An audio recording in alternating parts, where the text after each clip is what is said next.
ಈ ಅಪ್ಡೇಟ್ ಬಂದು 2 ದಿನದ ಪ್ರೇಮ ಕಾವ್ಯ ಸೀರಿಯಲ್ ಎಪಿಸೋಡು, ಅಂದರೆ ಮಂಡೇ ಮತ್ತು ಟ್ಯೂಸ್ಡೇದು. ಈಗ ಪ್ರೋಮೋದಲ್ಲಿ ತೋರಿಸ್ತಾ ಇರೋ ಥರ ಮಹಾದೇವ ಬೆಳೆದಿರೋ ಒಂದು ಬೆಳೆ ಏನಂದರೆ ಬಾಳೆಹಣ್ಣು, ಅದಕ್ಕೆ 60 ಲಕ್ಷ ಸಿಗಬೇಕು ಅಂತಿರುತ್ತೆ. ಆದರೆ ಈ ಕಿಟ್ಟಿ ಏನು ಮಾಡ್ತಾನೆ, ಮೋಸದಿಂದ ಅವನ ದುಡ್ಡು ತಗೊಳ್ಳೋಕ್ಕೋಸ್ಕರ ಆ ಬೆಳೆ ತಗೊಳ್ತಾರಲ್ಲ, ಅಂದರೆ ಇವ್ರು ರೆಗ್ಯುಲರಾಗಿ ಅವ್ರಿಗೆ ಕೊಡ್ತಿರ್ತಾರೆ.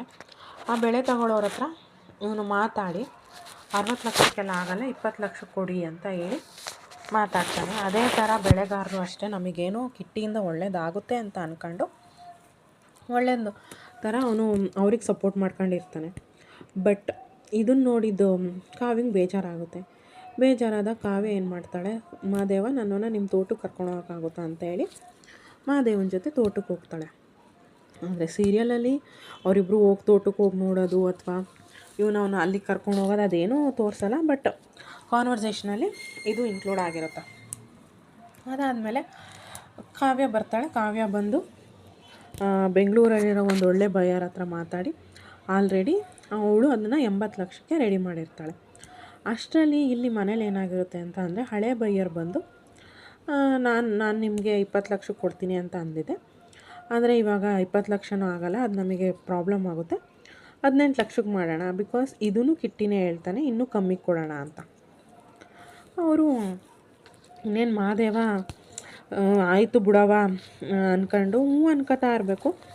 ಅಷ್ಟರಲ್ಲಿ ಕಾವ್ಯ ಎಂಟರಾಗಿ ಮಹಾದೇವ ಈ ಡೀಲ್ ಬೇಡ, ಯಾಕಂತ ಅಂದರೆ ಇದು ತುಂಬ ಲಾಸ್ ಆಗ್ತೈತೆ, ಇದನ್ನು ಬೇಡ ಅಂತ ಹೇಳ್ತಾಳೆ.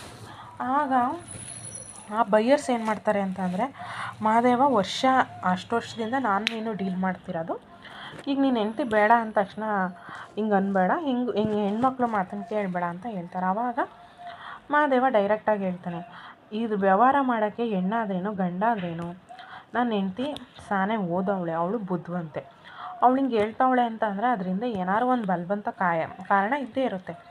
ಸೊ ನೀವು ನಮ್ಮ ಜೊತೆ ಈ ಡೀಲ್ನ ಮಾಡ್ಕೊಳ್ಳೋದು ಬೇಡ ಅಂತ ಹೇಳ್ತಾನೆ. ಆಗ ಇವನಿದ್ದವನು ಬಯ್ಯರಿದ್ದವನು, ಏನು ಹೇಳ್ತಿದ್ದೀರಾ, ಹೆಂಡತಿ ಮಾತು ಕೇಳಿ ನೀವು ನಮ್ಮನ್ನು ಕಳ್ಕೊಳ್ತಿದ್ದೀರಾ, ನೀವು ಮತ್ತೆ 15 ಲಕ್ಷಕ್ಕೆ ಅಂತ ಅಂದ್ರೂ ಯಾರು ಇದನ್ನ ತಗೊಳ್ಳಲ್ಲ, ಮಾರ್ಕೆಟಲ್ಲಿ ಆಲ್ರೆಡಿ ಡೌನ್ ಆಗಿದೆ, ನಿಮ್ಗೆ ಅರ್ಥ ಆಗ್ತಿಲ್ಲ, ಆಲ್ರೆಡಿ ನಿಮ್ಮ ಬಾಳೆಹಣ್ಣು ಹಣ್ಣಾಗಕ್ಕೆ ಬಂದಿದೆ, ಈ ದಿನೇ ಬಿಟ್ಟರೆ ಅದು ಇನ್ನೂ ಹಣ್ಣಾಗುತ್ತೆ, ಆಮೇಲೆ ನಿಮಗೆ ತುಂಬ ಲಾಸ್ ಆಗುತ್ತೆ ಅಂತ ಅವ್ರು ಮಹಾದೇವನ ಕನ್ವಿನ್ಸ್ ಮಾಡೋಕ್ಕೆ ನೋಡ್ತಾರೆ.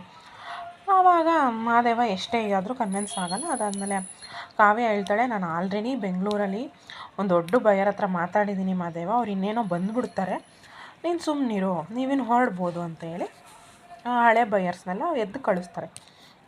ಇನ್ನೇನು ಎದ್ದು ಕಳಿಸ್ತೀವಿ ಮನೆಯಿಂದ ಅವ್ರು ಹೊರಗಡೆ ಹೋಗ್ಬೇಕಾಗುತ್ತೆ. ಅಷ್ಟರಲ್ಲಿ ಕಾವ್ಯ ಮಾತಾಡಿರ್ತಾಳಲ್ಲ ಬಯ್ಯರ್ಸು, ಅವ್ರುಗಳು ಬರ್ತಾರೆ.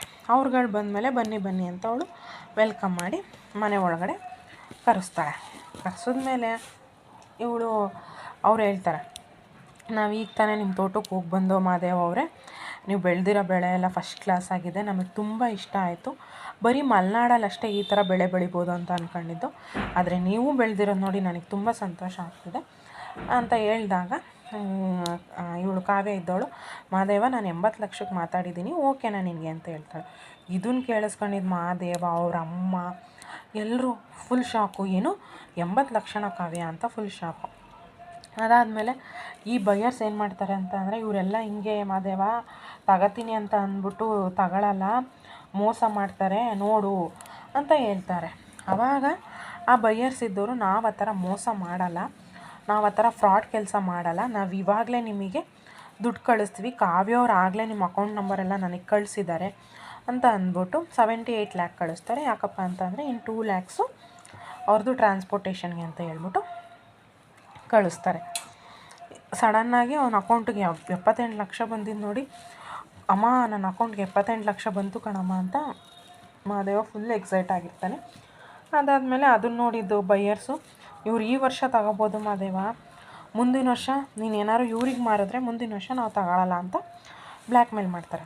ಆಗ ಈ ನ್ಯೂ ಬಯ್ಯರ್ಸ್ ಏನು ಮಾಡ್ತಾರೆ ಅಂದರೆ, ಮುಂದಿನ ವರ್ಷವೂ ಈ ನಿಮ್ಮ ಫಸಲು ಹಿಂಗೆ ಇತ್ತು ಅಂತ ಅಂದರೆ ನಾವು ಮುಂದಿನ ವರ್ಷವೂ ತಗೋತೀವಿ ಅಂತ ಇವನನ್ನು ಕನ್ವಿನ್ಸ್ ಮಾಡ್ತಾರೆ.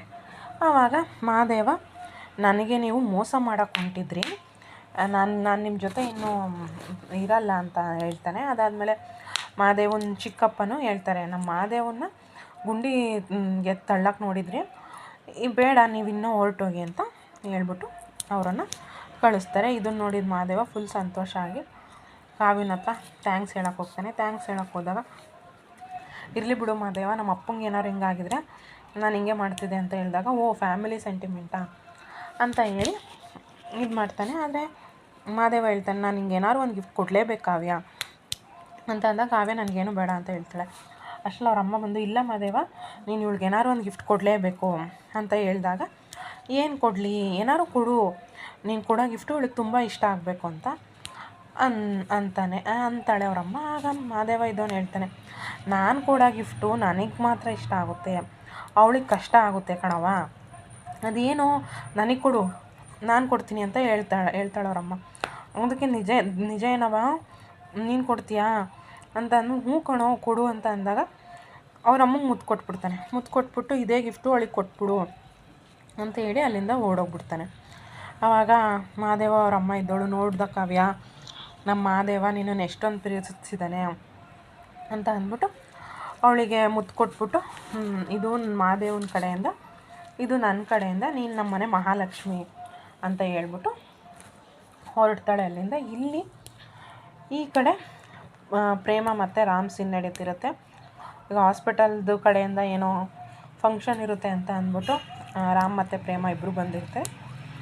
ಇಬ್ಬರು ಬಂದಿರಬೇಕಾದ್ರೆ ಇವಳ್ದು ಕಾರ್ದು, ನಾನು ನೆನ್ನೆ ಅಪ್ಡೇಟಲ್ಲಿ ಹೇಳಿದ್ದೀನಿ, ಅವ್ರ ಕಾರ್ ಕೆಟ್ಟೋಗಿರುತ್ತೆ. ಆಗ ಪ್ರೇಮನೇ ರಾಮ್ ಹತ್ರ ಬೆಟ್ಟಿಂಗ್ ಕಟ್ಟಿ, ನಾನು ಇದನ್ನು ಸರಿ ಮಾಡಿಸ್ತೀನಿ, ನೀನು ಕೂತ್ಕೊ ಅಂತ ಹೇಳಿ ಕಾರ್ ಒಳಗಡೆ ಕೂರಿಸಿರ್ತಾಳೆ. ಅವ್ರ ಕಾರು ಸರಿ ಹೋಗುತ್ತೆ, ಎಲ್ಲ ಆಗುತ್ತೆ. ಅದಾದಮೇಲೆ ಅವ್ರು ರೂಮ್ಗೆ ಹೋಗ್ತಾರೆ. ರೂಮ್ಗೆ ಹೋದಾಗ ಹೋಟ್ಲವ್ರು ಕೇಳ್ತಾರೆ, ನಮಗೆ ಕಾರ್ ಕೀ ಕೊಡಿ, ಪಾರ್ಕಿಂಗ್ ಮಾಡಬೇಕು ಅಂತ. ಆಗ ಕಾವ್ಯ ಪ್ರೇಮ ಇದೋಳು ಫುಲ್ಲು, ರಾಮ್ ನೀನು ನಂಗೆ ಕೊಡಬೇಡ ರಾಮ್, ಆಮೇಲೆ ನಮ್ಮ ಕಾರ್ ನಮಗೆ ಸಿಗಲ್ಲ ಅಂತ ಹೇಳ್ಬಿಡ್ತಾಳೆ. ಆಗ ರಾಮ್ ಅರ್ಥ ಮಾಡಿಸ್ತಾನೆ, ಇಲ್ಲ ಕಾವ್ಯ, ಇಲ್ಲಿರೋದೇ ಇದೇ ಥರ ರೂಲ್ಸು, ನೀನು ಸುಮ್ಮನಿರು, ಇರುತ್ತೆ ಅಂತ ಹೇಳಿ ಅವಳನ್ನ ಅರ್ಥ ಮಾಡಿಸ್ಬಿಟ್ಟು ಹೋಗ್ತಾನೆ. ಅಷ್ಟರಲ್ಲಿ ಇವಳು ಯಾವುದೋ ಡ್ರೆಸ್ ಅಂಗಡಿ ಹತ್ರ ಬಂದಿರ್ತಾಳೆ. ಅಲ್ಲಿ ಎಲ್ಲರೂ ಫುಲ್ಲು ಮಾಡ್ರನ್ ಡ್ರೆಸ್ ಹಾಕೊಂಡಿರ್ತಾರೆ. ಇದೇನಿದು ರಾಮ್, ಇವರೆಲ್ಲ ಏನೋ ಅಲ್ಲೇ ಯಾವುದೋ ಬಿದ್ದಿರೋ ಬಟ್ಟೆನ ಹೊಚ್ಕೊಂಡು ಬಂದಂಗಿದೆ, ಇದೇನಿದು ಅಂತ ಅವಳು, ಈಗ ಹಳ್ಳಿಯಿಂದ ಬಂದಿರೋರು ಹೆಂಗೆ ಸಿಟಿನ ನೋಡಿದಾಗ ಸರ್ಪ್ರೈಸ್ ಆಗ್ತಾರೆ, ಮತ್ತು ಒಂಥರ ಅನಿಸುತ್ತೆ, ಆ ಥರ ಅವಳಿಗೆ ಅನಿಸುತ್ತೆ. ಅವಾಗ ರಾಮ್ ಇದ್ದವನು ಹೇಳ್ತಾನೆ, ಇದು ಮಾಡ್ರನ್ ಪ್ರೇಮ, ಮಾಡ್ರನ್ ಅಂತ ಹೇಳಿ ಕರ್ಕೊಂಡು ಹೋಗ್ತಾನೆ. ಒಳಗಡೆ ಹೋಗ್ತಿದ್ದಂಗೆ ಅಲ್ಲಿ ಒಂದು ಲೇಡಿ, ಅಲ್ಲಿ ಮಕ್ಕಳೆಲ್ಲ ಆಟ ಆಡ್ತಿರ್ತಾರೆ. ಅಲ್ಲಿ ಅವಳು ಯಾರೋ ಸ್ಮೋಕ್ ಮಾಡ್ತಿರ್ತಾರೆ. ಅವಳು ಸ್ಮೋಕ್ ಮಾಡ್ತಾ ಇದ್ದೀನಿ ನೋಡಿ, ಇವಳಿಗೆ ಸಿಟ್ಟು ಬಂದು, ಈ ಮಕ್ಕಳೆಲ್ಲ ಹಿಂಗೆ ಇದ್ದಾರೆ, ನೀನು ಸ್ಮೋಕ್ ಮಾಡ್ತಿದ್ಯಲ್ಲ ಅಂತ ಹೇಳ್ಬಿಟ್ಟು ಆ ಲೇಡಿಗೆ ಕ್ಲಾಸ್ ತಗೋತಾಳೆ. ಆ ಲೇಡಿ ಕ್ಲಾಸ್ ತಗೊಂಡಿರ್ಬೇಕಾದ್ರೆ ಅಷ್ಟರಲ್ಲಿ ರಾಮ್ ಬಂದು, ಏನಾಯಿತು ಪ್ರೇಮ ಅಂತ ಕೇಳಿ, ಆವಾಗ ಅವಳೆಲ್ಲ ಎಕ್ಸ್ಪ್ಲೈನ್ ಮಾಡಿದಾಗ ರಾಮ್ನು ಅವರಿಗೆ ಬೈದ್ಬಿಟ್ಟು ಹೋಗ್ತಾನೆ. ಅದಾದಮೇಲೆ ಅವ್ರು ರೂಮ್ಗೆ ಹೋಗ್ತಾರೆ. ರೂಮ್ಗೆ ಹೋದ್ಮೇಲೆ, ಏನು ಪ್ರೇಮ, ಲೇಡಿ ಸಿಂಗಮ್ ಥರ ನೀನು ಅವ್ರ ಮೇಲೆ ಹೊಡೆದಾಟಕ್ಕೆ ಹೋಗ್ಬಿಟ್ಟೆ, ಹಂಗೆ ಹಿಂಗೆ ಅಂತ ಹೇಳಿ ಇದಾಗುತ್ತೆ. ಅಷ್ಟರಲ್ಲಿ ಅವರು ಪಾರ್ಟಿಗೆ ಹೋಗೋಕ್ಕೆ ರೆಡಿ ಆಗ್ತಾರೆ. ರಾಮ್ ಫುಲ್ಲು ಚೆನ್ನಾಗಿ ರೆಡಿಯಾಗಿರ್ತಾನೆ. ಇವಳು ಅಷ್ಟೇ ಸೀರೆ ಎಲ್ಲ ಉಡ್ಕೊಂಡು ರೆಡಿಯಾಗಿರ್ತಾಳೆ. ಅದಾದಮೇಲೆ ರಾಮ್ನೇ ನೋಡ್ತಾ ಇರ್ತಾಳೆ. ಅವ್ರ ಅಮ್ಮಂಗೆ ವೀಡಿಯೋ ಕಾಲ್ ಮಾಡ್ತಾಳೆ. ವೀಡಿಯೋ ಕಾಲ್ ಮಾಡಿ, ಈ ಥರ ನಾನು ಹೋಗ್ತಿದ್ದೀನಮ್ಮ, ಹಂಗೆ ಹಿಂಗೆ ಅಂತ ಅವ್ರ ಅಮ್ಮನ ಹತ್ರ ಮಾತಾಡಿ ಹೊರಟಿರ್ತಾಳೆ. But as per serial latest update ಬಂದು ಅವಳು ಮಾಡ್ರನ್ ಡ್ರೆಸ್ಸಲ್ಲಿ ಹೋಗ್ತಾಳೆ. ಮಾಡ್ರನ್ ಡ್ರೆಸ್ಸಲ್ಲಿ ಚೇಂಜ್ ಆಗೋಕ್ಕೆ ರೀಸನ್ ಏನು ಅನ್ನೋದು ನಾಳಿನ ಅಪ್ಡೇಟಲ್ಲಿ ಗೊತ್ತಾಗುತ್ತೆ. ಇದು ಇವತ್ತಿನ ಅಪ್ಡೇಟ್.